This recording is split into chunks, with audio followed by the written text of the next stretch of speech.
defile, to make unclean or unfit for ceremonial use, to desecrate, to debase the pureness or excellence of, to make filthy or dirty, to pollute. You see, I said we must defile the fraud that is Obama, because really he's something very wicked and bad. It's like a cyanide pill stuck inside chocolate candy. I'm saying we got to pull the chocolate candy off. That's defile. And then you'll see there's a piece of cyanide in there, enough to kill 20 horses. That's why they make him godlike, president of the world, the king, the Lord, so they can put the whole agenda on him and ram it right through the gates of the republic. And so let's take some more calls. Who's up next here? John? Robert in Louisiana, you're on the air with Webster Tarpley. Go ahead. Thank you for having me on. Nice to talk to you again, Alex. I just wanted to let you know that I was able to infiltrate the Dennis Miller radio show and ask him make a reference to Perry attending Bilderberg and the News 8 Austin article that's on YouTube. I put it up on YouTube, the video, so you can find it by searching Dennis Miller asked about Bilderberg. Okay, you're on air. Go ahead. Okay, well, I just asked him about it. Well, I talked to him about it, about Perry and Hutchinson going in there, and then he hung up on me really quickly. It's pretty cool, and I did post the video up so people can watch it. And I also have a list of numbers to radio shows, radio talk shows on my YouTube channel for people to use if they can call in. It helps a whole lot, it makes a big difference getting the message out there.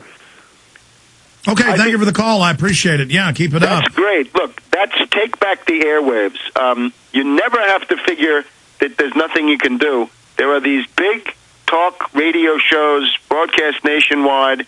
If you're patient enough and clever enough, if you can put some time into it, plan a question, you can do something. You can get on the scoreboard with hundreds of thousands of people. So that's a way to get into politics. And the more people do that, the better it's going to be. And the more capable you're going to be, the more often you do it. Absolutely, Webster. And that's where the revolution is coming out saying no. And that's why they're trying to demonize anybody as racist. I want to play a clip here. The first one, he's doing this every show the last few weeks. This, of course, is the MSNBC minion, Chris Matthews, saying we've got to give sodium pentothal to all these anti-healthcare people because they're all secretly racist. Here it is.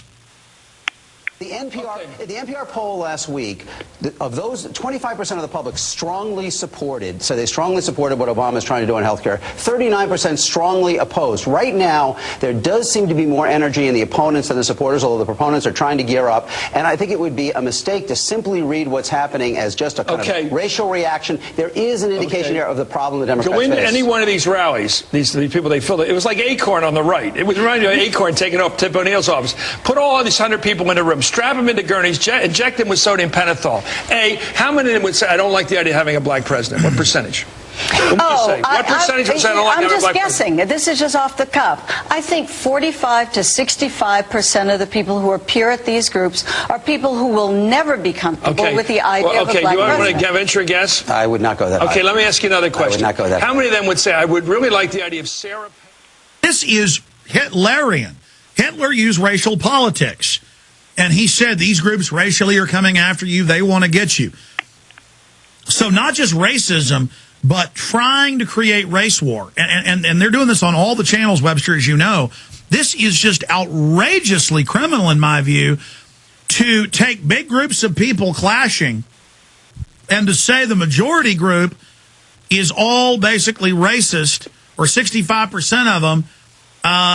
I mean, that is injecting race. That is making something racial that isn't. This is outrageous. What they're and then getting rid of my videos that call for unity. These people know what they're doing, Webster. This is the class consciousness of the U.S. oligarchical elite, and in particular of the left wing, the sort of center left wing of it, which is focused on the world of the foundations. In other words, it's the National Public Radio, Public Broadcasting System, Bill Moyers, Charlie Rose, this kind of world. Their class consciousness is a hatred of blue-collar workers in the United States. And they base this on the idea, their cover story is that blue-collar workers are racist and patriotic. They support wars, and therefore they voted for Bush. But the underlying purpose of this is to crush economically these same blue-collar workers. So in other words, it's class hatred that they express in this characteristic way.